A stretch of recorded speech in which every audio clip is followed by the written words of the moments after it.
Wondering how to fall completely in love with the people and things that surround you at home? I've spent the last 15 years studying how and where families thrive and what relational and house characteristics ignite us with that homey feeling. On this podcast, we uncover how our brains process the people we live with and the houses we live in so we can confidently create our homes to be wonder-filled connection magnets. Ready to give up the decision fatigue, comparison hives, overwhelm ulcers, and confusion chaos? You are in the right place. I'm your host, Carly Thornock. Welcome to Becoming Home.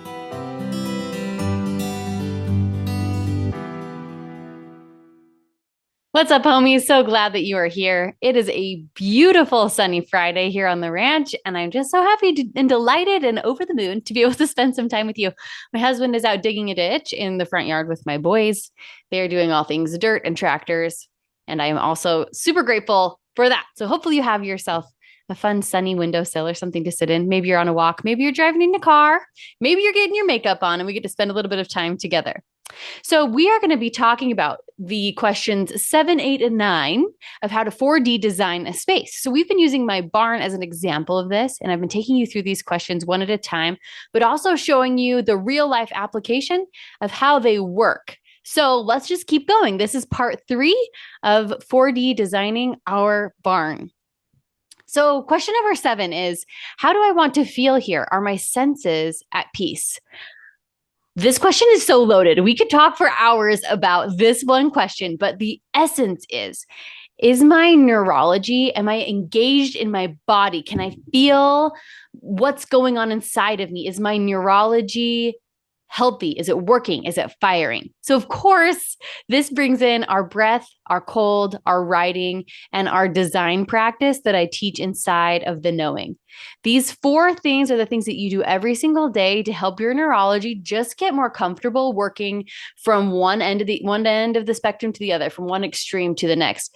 So this is using our sympathetic nervous system, our parasympathetic nervous system, getting into our fear of failure and practicing failing over and over, and then also getting out all of our thoughts and our thought jots so that we can see what's going on inside of our brains in actual real life. So how do I want to feel here in my barn? Are my senses at peace? If I have been doing the work, doing the foundational efforts of those 4 daily things, breath, cold, writing, and your styling practice, then I will be able to trust my body. It's hard when we have not listened to our body for so long. It's hard to reestablish that connection, but it will come. It'll just take a little bit of time. It's nothing that our bodies can't do. So if you're in this place where you're like, I don't know how my body feels, don't worry. It'll totally come. Just give yourself some time and practice feeling your body. What this means is taking a second to be quiet, maybe 2 minutes, and thinking, where do I feel in my body? What is presenting itself to me at this moment? So when I go into my body right now as I'm talking to you, I can feel the balls of my feet. They're like tucked up underneath my chair, and they've been there for a while. And they're tired. I hadn't noticed that before I started to pay attention. I also feel that I'm thirsty. Isn't that interesting? So just take a few minutes, a few times a day, like 2 minutes, 3 times a day, and check into your body and see what it's saying to you. And then you'll begin to trust your body. When we're applying how our body feels in spaces that we're designing, this is so cool because we can decide ahead of time how we want to feel in the spaces that we're creating. And once we do that, and then we start creating from that place ahead of time, then we have this power of bringing our design into the mood that we're trying to create. A lot of us do this backwards, where we try to create an atmosphere in the environment, and then we think that the environment will elevate our attitude, it will elevate our thoughts and our feelings to match it. And sometimes this happens, but usually it's the other way around. If our environment ever inspires us, and if we ever do elevate to a beautiful environment and to become a beautiful person in a beautiful place, it is because we are choosing to internalize the environment in a pleasing way and to think thoughts that are uplifting and helpful to feel good in a space, right? So if we can do this without even the beautiful space, we can choose to feel great. And then it doesn't matter what place we're in. But our goal is to feel great and then to create a space from that greatness that reinforces the good feelings over and over and over again so that we get ourselves on a really positive feedback loop to help us out on those real human days when we don't feel happy, we don't feel motivated, we don't feel aligned, we don't feel connected. This helps us get back to where we want to be. Okay, so back to the barn. How do I want to feel here? How do I, Carly, want to feel in my barn? I want to feel warm. This is a very temperature related question, very, very temperature related answer to this question for me, because as winter is setting in on the good old ranch, it gets getting really, really cold. We want a place to be warm, to be comfortable. I do love doing cold. I do love being uncomfortable very intentionally, but I also like to be comfortable intentionally. I want to feel warm. I want my body to experience warmth there. That dictates a lot of the choices that I make. This dictates the insulation that I choose, the building materials that I go after, the way that I situate the barn itself, north, south, east, and west, how I'm going to use the sun. If I wanted it to be cold, I would have made different choices. So in the wintertime, I want it to be warm. And in the summertime, I do want it to be cool. So we are going to do as tight of insulation as we can.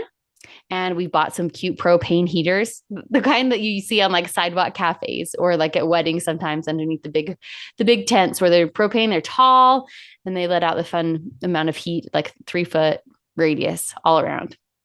So to feel warm, that's what we've done. We made those choices.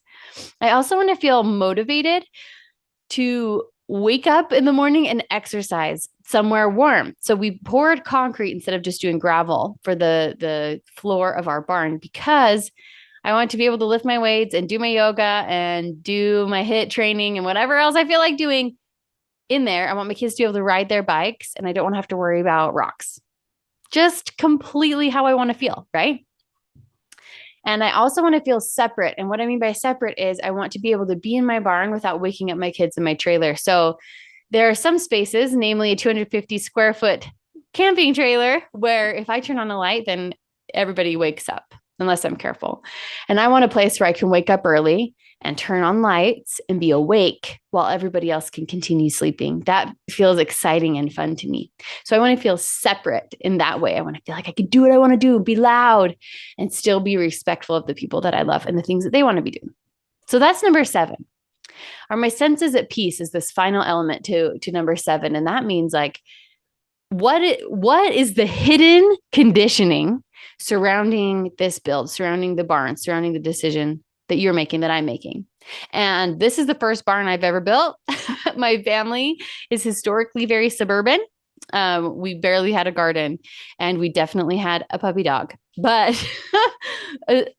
as far as like being homesteady, we are braving new territory for my neurology. So my neurology feels at peace here. Sometimes I feel scared because I just don't know.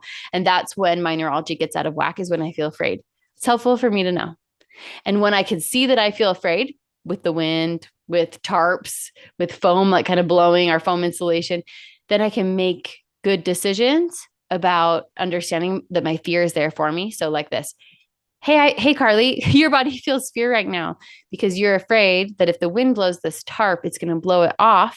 It's going to rip and you're not going to be able to waterproof the stage of your barn because you don't have siding on it yet, right? But I can say, I see you being scared.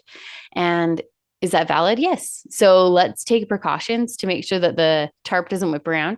And then from there, we can release fear. And if the tarp whips around and I forgot something, I can let it go and then move forward in whatever ways are most pertinent, whether that's getting a new tarp, whether that's making different adjustments to secure it, whatever I need to do.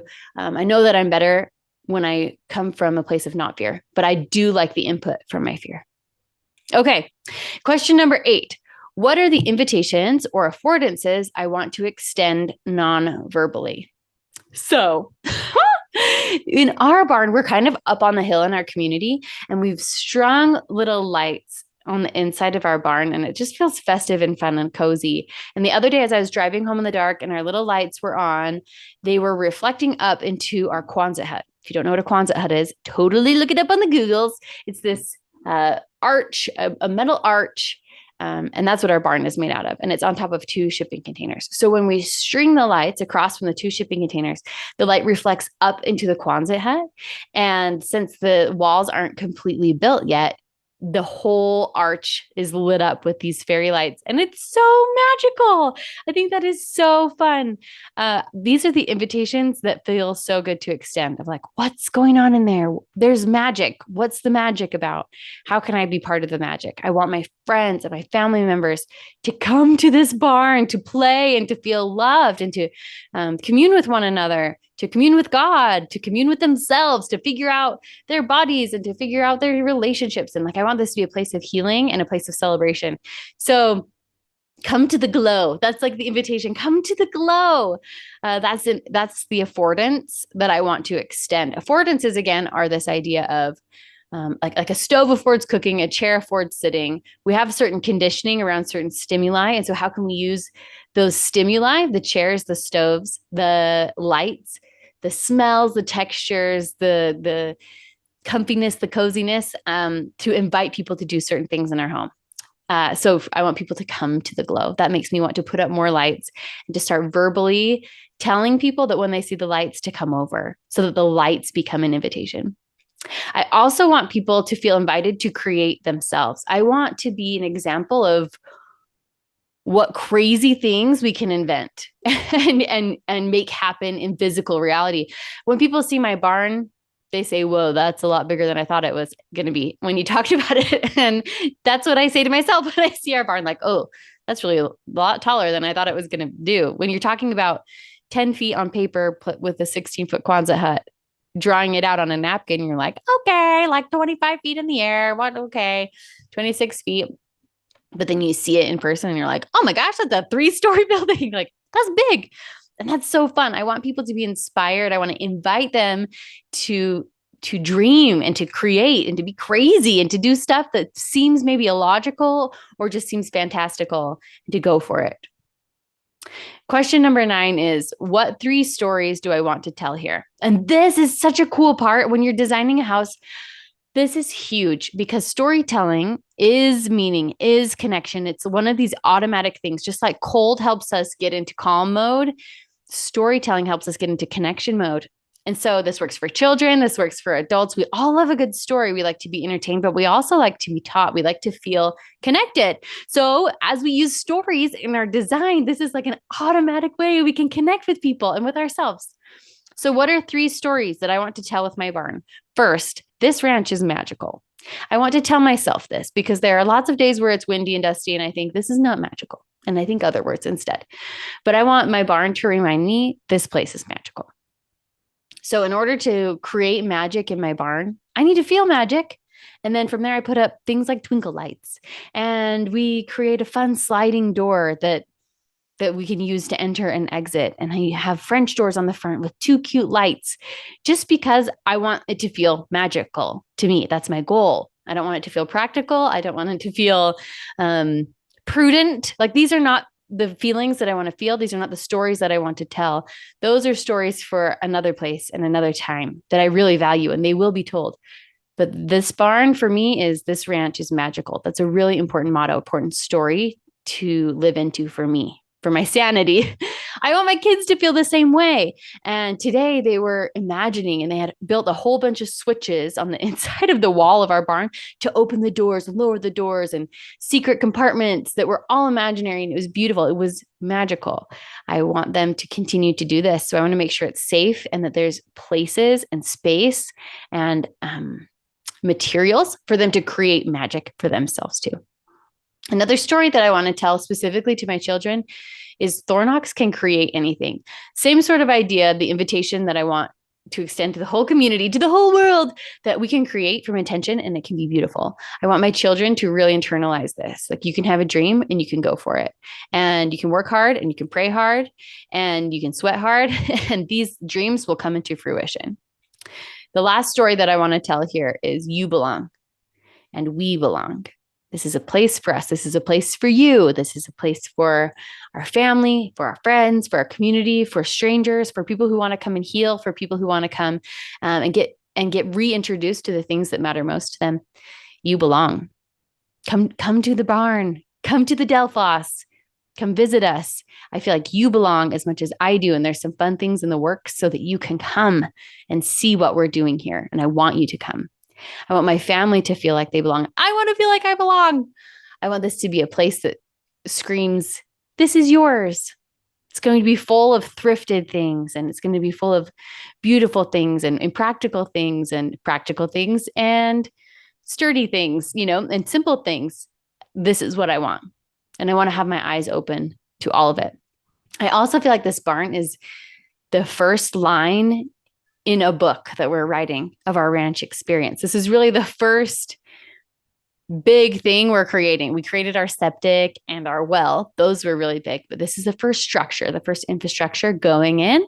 And I feel like this is the beginning of the story. This is the once upon a time.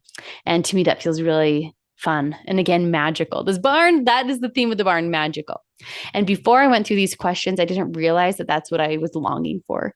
So that's how these questions are helpful. It's because it takes all these feelings and these ideas that are just kind of swirling around in our psyche, in our brains, in our hearts, and it helps us get them down on paper so that we can create and we can communicate with our husbands, with our families, with our contractors, with our in-laws, with the people who are like, what are you doing again? This sounds crazy. We have verbiage to bring them into our world and love them right up. That is why. Okay. I will leave this with you with the admonition to go make a huge mess. And we'll see you for part 4 next time. Bye.